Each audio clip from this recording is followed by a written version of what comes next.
So you know that whole shit that happened with the kids trapped in that cave in Thailand recently?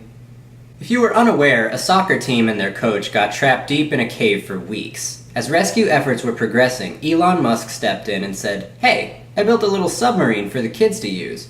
They took one look at the fucking submarine and said, "That won't fit." So Elon Musk gets on Twitter and calls one of the rescue workers a pedophile because he's pissy about them not using his sub that won't work. Isn't that stupid?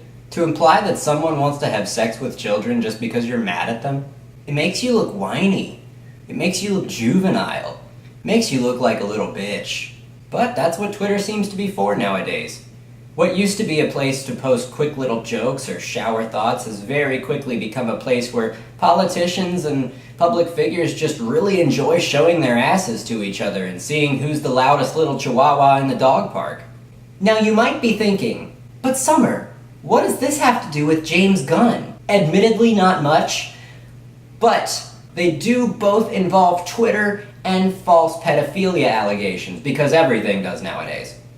Unless you've been living in a bomb shelter for the past few months, which I would not blame you for, you probably know who James Gunn is. He's best known for directing the Guardians of the Galaxy movies, and he was set to spearhead the entire cosmic side of the MCU. Until he was fired by Disney for some offensive jokes that were discovered on his Twitter feed. This is before he worked for Marvel and Disney, during a time where he considered himself to be a provocateur. Bear in mind, he deleted all of these tweets before being hired by Disney, publicly apologized, and his style has since evolved from edgy, provocative humor to something much more down-to-earth, and he now focuses on themes of love, family, and growing up. But the internet does not forget, ladies and gentlemen. These tweets were all dug up and reposted by Mike Cernovich, an alt-right conspiracy theorist who actually believes that Hillary Clinton is running a children's sex slave ring out of the back of a pizza restaurant in D.C. In fact, he pretty much seems to think that all left-wingers are pedophiles, and that they're all working together to cover up this massive conspiracy. Now, Mikey wasn't very happy about how outspoken James Gunn was about Trump. If you're against Trump, you obviously like to fuck children. So he put together all these tweets and he's like, "Look, James Gunn talks about fucking children. That must mean he likes to fuck children." And this shit spread like wildfire. And half of the people are like, "He's obviously joking." And then the other half of the people are like, "How could anyone say something so vile? So depraved?" I don't know. South Park is over 20 years old at this point, and it's literally a show about kids doing vile, depraved things. Have you ever heard a stand-up comedian make a joke about something gross? If you haven't, you've never listened to a stand-up comic. Comedy is the most subjective thing out there. The concept of child rape isn't inherently funny, of course. It's horrifying. But in the context of a joke, anything can be funny. At the same time, if you're a faggot who's gonna get offended about every little thing, then you can say that everything's offensive and nothing's funny. So these tweets were all made around the same time that Gunn was working on shit like Super and Movie 43 and that Lollipop Chainsaw game. Let's read these tweets. I need a fucking beer for this. Yeah. Oh man, that's sour. Sour Monkey, everybody. This is really fucking good. Mary Matthews just told me the story of how a monkey jerked off to completion on the set of Max Keeble's Big Move. That actually is pretty funny. I'm sorry. So a monkey jerking off on somebody in a movie that James Gunn had nothing to do with makes him a pedophile. That makes sense. I'm doing a big Hollywood film adaptation of The Giving Tree with a happy ending. The tree grows back and gives the kid a blowjob. This one's pretty funny too. The Giving Tree's a sad book. He said he was going to give it a happy ending, and the happy ending is a slang term for a blowjob. I mean, ha! 3 men and a baby they had sex with. Hashtag unromantic movies. The Hardy Boys and the mystery of what it feels like when Uncle Bernie fists me. Hashtag sad children's books.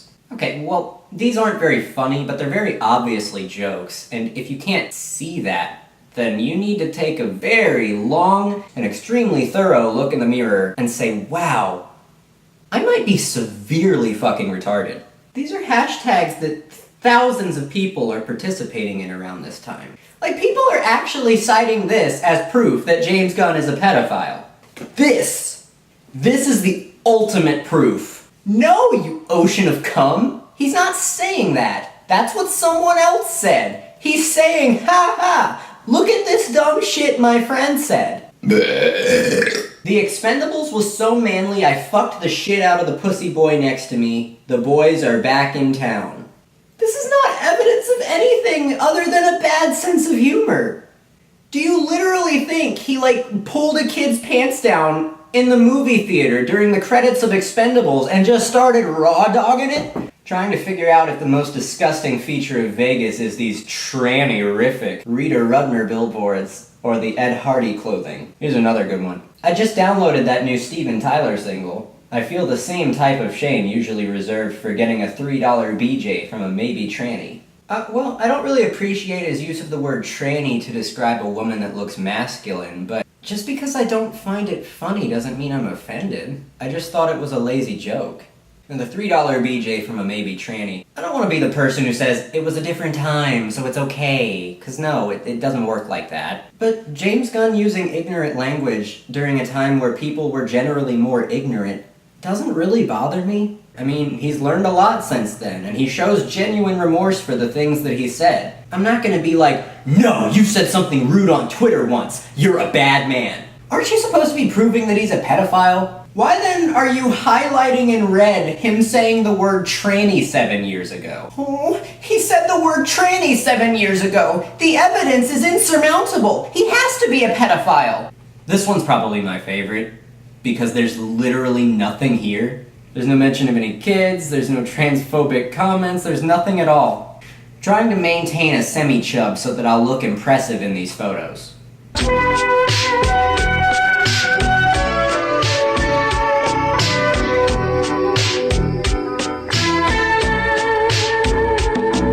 I made a joke about ass raping my friend when she was asleep. You don't like that tweet, Mike? What about the one where you literally advocate date rape? Alright guys, so this is a real story that Mike Cernovich posted to his blog. It's entitled, What is Sex with a Tranny Like? Let's enjoy. Like 5'8", Chinese, fucking hot. Looked like some K-pop singer. I remember her saying like twice, "Did you know I'm a man?" I thought it was a joke, and would respond with something like, "Fuck you." Were there signs? I don't know. Maybe she was grinding against me too hard when we danced. Maybe her grip was a little too strong. Maybe when we kissed she was too forceful and lacked that female sensuality. What is this shit? When we left the club, she came back to my place. She had some coke, so I did like 2 lines. I was so fucking horny. I took her pants off, and there was this shriveled black thing. I was shocked, but also too horny and fucked up to say no. She was deep-throating me, in the 69 position. I stopped with the drug use since then also. I feel like shit typing this out. Save up to $10 on your first order at IHERB. Then the fucker's like, "Nah guys, I didn't write it. It was Arita who sent it in. I like to have sex with women. Rough sex. Manly sex." Then he deleted it because his homophobic followers kept making fun of him. Let's see what this guy's Twitter feed is like. Semen is a man's life force. If she cheats, this means your life force is weak. Needs rebuilt. What? When you have super serum, they never leave. Condoms destroy pair bonding. When you raw dog and share your super serum, she won't want anything else. He calls his cum super serum, guys. Not being a slut's the only proven way to avoid AIDS. If you love black women, slut shame them. Is he implying that only black women get AIDS? A whore will let a friend ruin your life with a false rape case. So why should I care when women are raped? Going to the gym to train legs with I'm sorry, I can't even do the voice for this. Going to the gym to train legs with sex and period juice all over you from last night leads to an interesting aromatic bouquet. That's fucking sick! You want to go to the gym with period blood all over you? This whole situation's just fucking ridiculous. People are saying it's reminiscent of what happened with Roseanne Barr, except it's not. Roseanne made a tweet saying that a black woman looked like a mix between the Muslim Brotherhood and Planet of the Apes, so ABC fired her. No one had to put together a conspiracy theory to get Roseanne fired. She dug her own grave. She might have dug her own grave while on Ambien, but she dug her own grave. There is a huge difference between saying, "Hey, you black, you look like a monkey terrorist," while working at a liberal-leaning television studio, and saying, "Sure wish I could rape a rhino 10 years ago while not working for any major studio." You gotta stop faking a sore butt and look at things a little more logically. In America, you do have the right to say whatever you want, but you also have to deal with the consequences when you say awful and stupid things. Disney's final decision is they're going to keep James Gunn off the team and use his finished script for the third movie. And to be honest, I don't really give a shit about that. The company can do whatever they want. What I care about is just how fucking stupid and emotional everybody is about this right now. People seem to somehow think that responding to a ridiculous extreme with the opposite ridiculous extreme will somehow breed results. But in reality, it just creates two ridiculous extremes that are equally stupid in very different ways. We are hyper-focused on what people do and what people say, but we really hate to stop and think about why they do and say those things. We don't try to understand each other. People like to think in black and white. If you see something that's wrong, it's safe to assume the opposite is right. I genuinely believe that the left-right political spectrum is not a line. It's a fucking circle. You go too far left, you get communism. You go too far right, you get fascism. Ideologically, they're both exact opposites. When put into actual practice, they are scarily similar. Neither one of them has ever been a good thing. If you ever disagree with someone, ask them why they feel that way.